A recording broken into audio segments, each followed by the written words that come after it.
Well, good evening, ladies and gentlemen. We're here backstage at the sound and lighting booth at the Morton H. Meyerson Symphony Center in Dallas, Texas. I'm Kim Campbell. I'm the founder and executive director of the Dallas Winds. We're so glad you joined us this evening. Somebody texted me today and said, hey, you got to tell the story about how the Dallas Winds was founded. So this is how the thing started.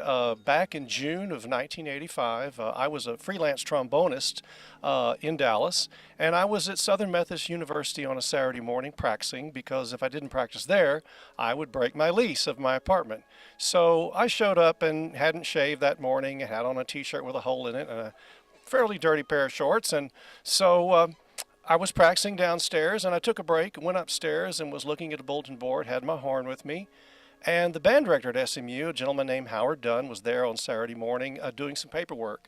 So for some reason, and I still don't know to this day why or what possessed me, I walked into his office, introduced myself, and said, would you like to get a group of professional musicians here in the Dallas-Fort Worth area together to sight read band music this summer on Saturday mornings? And he looked at me and he dropped his glasses and he said, I've been looking for a guy like you all my life. So we sat down right there in his office on a piece of paper. He sketched out what the instrumentation would look like. And he says, you ought to know this by heart. And I said, well, I didn't play in band in college. I played in the symphony orchestra and in the jazz band. So I'm kind of forgotten what the instrumentation of a concert band looks like. So he basically sketched out the instrumentation of the Eastman Wind Ensemble. And he said, well, how do you want to go about this? And I said, look, I'll take care of getting the musicians, but you need to give us a hall, a place to rehearse. You need to give us the music stands and chairs and percussion equipment and music, and you need to conduct the group. And he says, well, how are you going to get 46 professional musicians to show up on a Saturday morning and sight read band music with a fat Texas band director conducting? And I said, I'll take care of it, Howard. I actually had $20 in my pocket, and Howard did too. And I bet him $20 I could do it, and he'd bet me $20 that I couldn't. So I went home. This is before cell phones and fax machines and all that sort of thing. This is back in the dark ages. And I called Deborah Rickmeyer-Truax. Deborah was probably the finest legit alto saxophone player in Dallas-Fort Worth at the time. And I called her up and said, hey, Deb, it's Kim Campbell. What are you doing next Saturday morning? She says, oh, I don't know. I'm going to wash my car. And I said, no. Why don't you come over to SMU? And we're starting a reading band. It's a wind ensemble. And we're just going to read literature that morning. And Howard Dunn's conducting, and John Scott's playing principal clarinet. And she says, oh my gosh, if Howard's there and John Scott, I'm there at a New York Minute. So I picked up the phone and I called John Scott and made about 150 phone calls that week. And on Friday night, the night before the rehearsal, I called 46 musicians, made sure they were going to be there at 10 a.m. And then I called Howard Dunn. I said, Howard, you got a band. It's exactly the instrumentation you need. Not too little, not too big.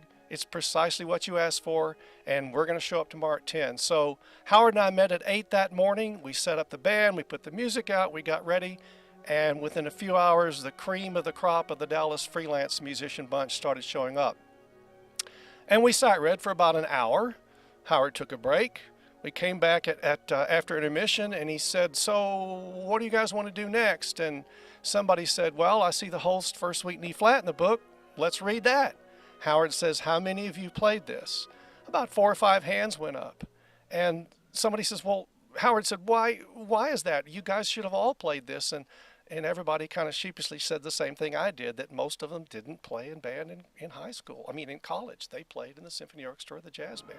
So we started reading the music. About halfway through the whole suite, I was counting measures. I looked across the band at a guy that I've known probably for 15 or 20 years at that point, had played with in lots of jobs around the area, and he had a tear in his eye. And that caused me to get a tear in my eye.